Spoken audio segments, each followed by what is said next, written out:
Welcome to this explainer. Today, we're diving straight into a profoundly emotional side of the world's most popular sport.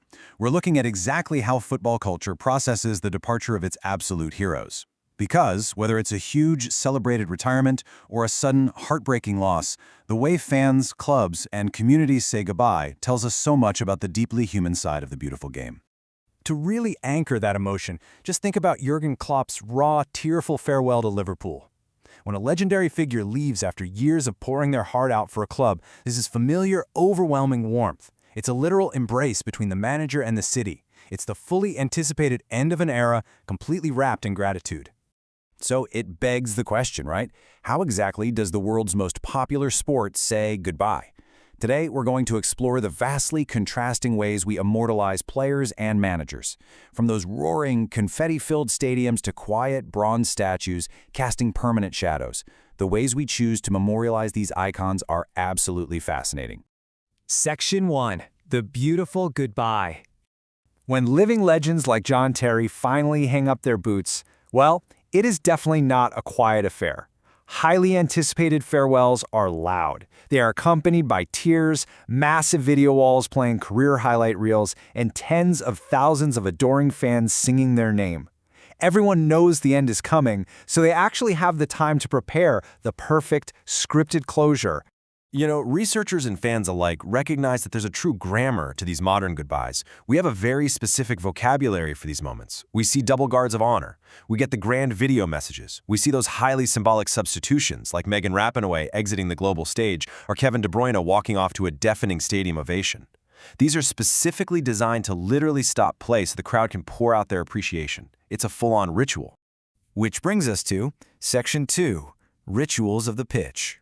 These expected goodbyes can easily scale up into massive, elaborate ceremonies, especially for managers and players who haven't just played for a club, but literally shaped its modern era. Just picture Pep Guardiola's exit from Manchester City in 2026 after a decade of dominance. That isn't just a wave to the crowd, it's an event. Double guards of honor, his 95-year-old father in attendance, and club legends like Vincent Kompany and Mike Summerby physically carrying out his trophies. The exit was so monumental, it literally required a police escort to get him out of the city. And why all the fanfare? Well, just look at this unbelievable resume. 20 major trophies, 6 Premier Leagues, including an unprecedented 4 in a row. I mean, when you deliver that kind of historic, era-defining success, the grammar of the goodbye has to scale up to match the sheer weight of all that silverware. Section 3. When tragedy strikes. But what happens when there's absolutely no time to prepare? We suddenly shift from the loud and triumphant to the shocking and sudden. A mid-career loss of a player is this brutal intrusion of real mortality into what feels like a parallel universe. Think about it. Football is total escapism for millions of people. Players are viewed as real-time superheroes, almost immune to the real world. So a sudden death mid-season completely shatters that illusion. It forces an entirely different, profoundly deep response from the collective fan culture. And that response often takes physical form. 286, that's the specific number of public statues globally across 66 countries depicting over 350 distinct football players according to recent academic surveys. Football absolutely dominates the world of sports statuary. And get this, it's a distinctly modern phenomenon. An astounding 95% of these statues were erected just in the last 20 years. Experts link this rapid explosion to something called memorial mania, which is basically this contemporary desire to publicly experience and feel history.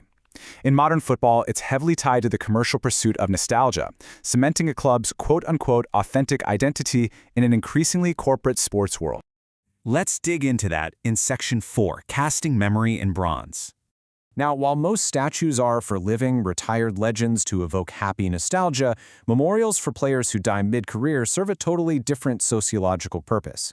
First up, we have Dragan Manci. He was an absolute prodigy for FK Partizan Belgrade in Serbia. Hugely popular, brilliant goal scorer. Tragically, he died in a road accident in 1985 at just 22 years old. The grief was absolute. His teammates literally bore his coffin, dressed in their full black and white striped home kits, in front of a staggering 20,000 mourners. What followed was actually highly unusual in football at the time. A statue was erected, sure, but it wasn't placed at the stadium. It was placed directly at his grave, in Novo Grabje, a regular citizen's public cemetery. This was a completely neutral, accessible location far away from the contested territory of rival stadiums, which allowed everyone to mourn. It took the tribal passion of football and brought it directly into a traditional religious space of mourning. Now let's pivot to Spain for our second case study, Antonio Puerta. He was a massive hero for Sevilla FC. He had literally just scored a famous goal that launched an era of UEFA Cup glory for the club. But in 2007, also at the young age of 22, he suffered multiple cardiac arrests during a match and tragically passed away. The devastation for the club and the fans was just immeasurable. So how does Sevilla respond materially? They also built a statue. But notice the distinct choice of location here. It was placed at the club's remote sports training center. It was deliberately kept away from the main stadium where he actually collapsed. Instead, they put it in an ex-urban training ground, specifically right among the youth players. Section 5, where legends live on. So we have two 22-year-old tragic heroes and two very different statues. Look at the direct juxtaposition. For Mans, his statue is in a public cemetery, but he's depicted in this raw, kneeling tribal goal celebration. It's fiercely fan-driven, a true icon of raw fanaticism. On the flip side, Puerta's statue is at a training ground. He's in a very calm, athletic running pose, and the plaque explicitly highlights his club achievements. That is a club-ordered narrative, deliberately designed to inspire the next generation of youth players with his athletic dedication. The really crucial takeaway here is that these mid-career statues go way beyond simple mourning. Because these players didn't get a 15-year career to cement a legacy, these statues act as future collective memory. They're actually writing a brand new narrative right there in bronze. They memorialize not just what the player achieved, but that heartbreaking, idealized vision of what might have been. And this brilliantly illustrates a core sociological truth. Monuments speak as much of the values, attitudes, and beliefs of those who produce them as they do of the subjects they depict. The people left behind, whether it's grieving fans in Serbia craving a raw connection or club officials in Spain wanting to inspire resilience in their youth, they are actively projecting their own cultures and values into that bronze. Which leaves us with one final provocative question to ponder as we wrap up this explainer.